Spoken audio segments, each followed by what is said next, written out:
Okay, I'm back. We've got a DD13 2012 model. What we did on this was a fuel pump replacement. Now, when I did the fuel pump replacement, I also did the filter housing. You can see this has just got a 2 filter deal on it now, and I got rid of the 3 filter. I did not film it because I actually took it to a shop.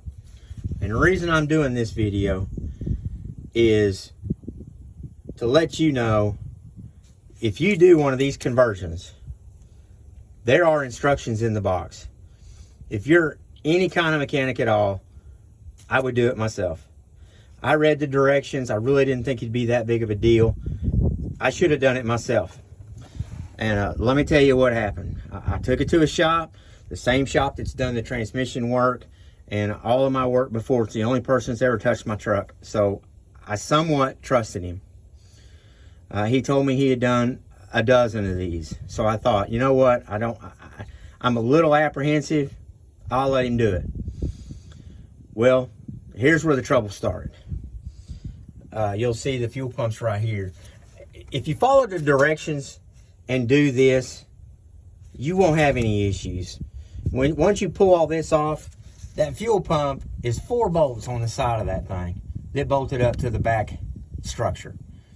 Okay, not that big a deal once you get this out of the way. I can do the fuel pump without any issues. That's pretty straightforward, and there's lots of videos online about it. This was a part that had me scared, was taking all this off, doing that, and then putting this brand new piece back on here. I was apprehensive about it. Here's what happened.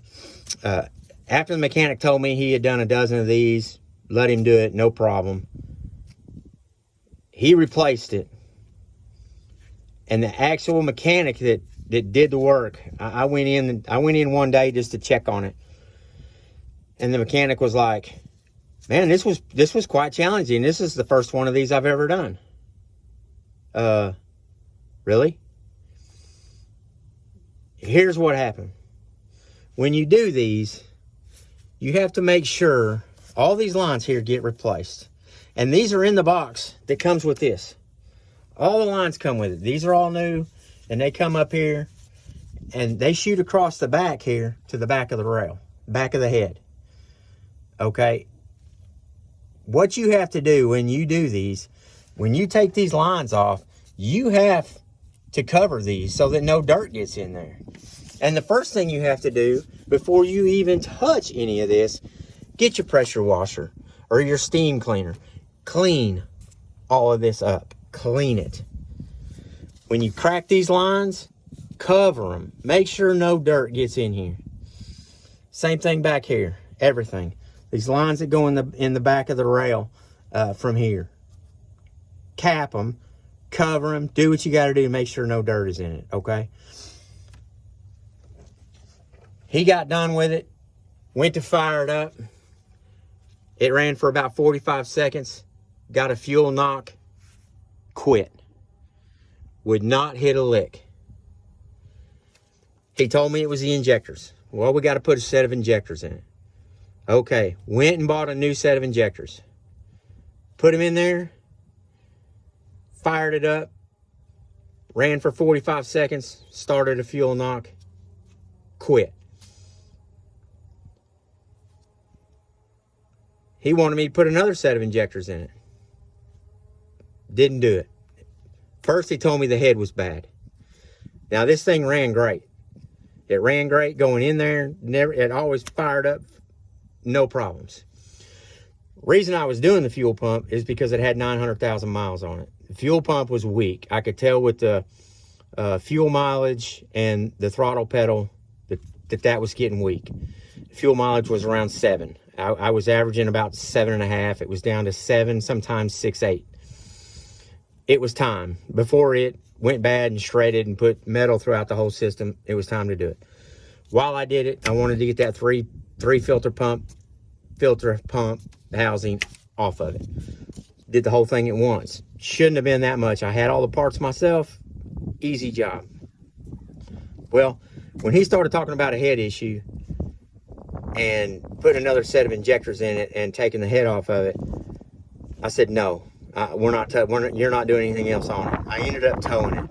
I called a tow truck, jerked it out of his shop bay, grabbed all the parts, and off I went. And here's where the story gets expensive. I ended up having to go to Freightliner. It's the only person that could get it in.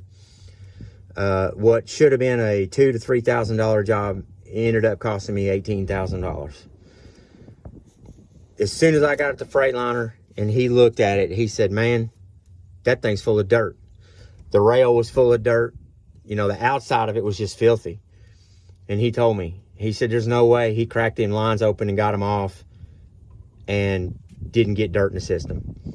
So if you do this, flush that rail out.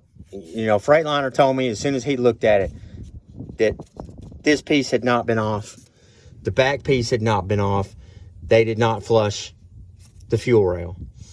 They did the injectors. When they did the injectors, they should have pulled these lines off and flushed them. Now, I watched him do the injector, so I know he did not flush this, and he did not flush the injector lines. Freightliner did a pressure test and said that all this was good. They cleaned the rail, they flushed everything, put a new set of injectors in it. It's been running great ever since. No issues. So, know your mechanic. I made the mistake, and I'm making this video so that y'all don't make that mistake. This is really not that hard of a job. I should have done it myself and videoed it. I wouldn't have been no worse off, because if I would have messed it up, it would have went to Freightliner and I'd been out the same money anyway. Know your mechanic. If he has references of people that he has changed these for, call them. Do your due diligence. I'm begging you. Don't make the same mistake I made. I've had no issues since I got it back. It fired right up. It fires right up perfect now. It gets 8 miles to the gallon. Well worth it. Just make sure your mechanic knows what he's doing. Don't make the same mistake I made. Appreciate y'all watching. Good luck.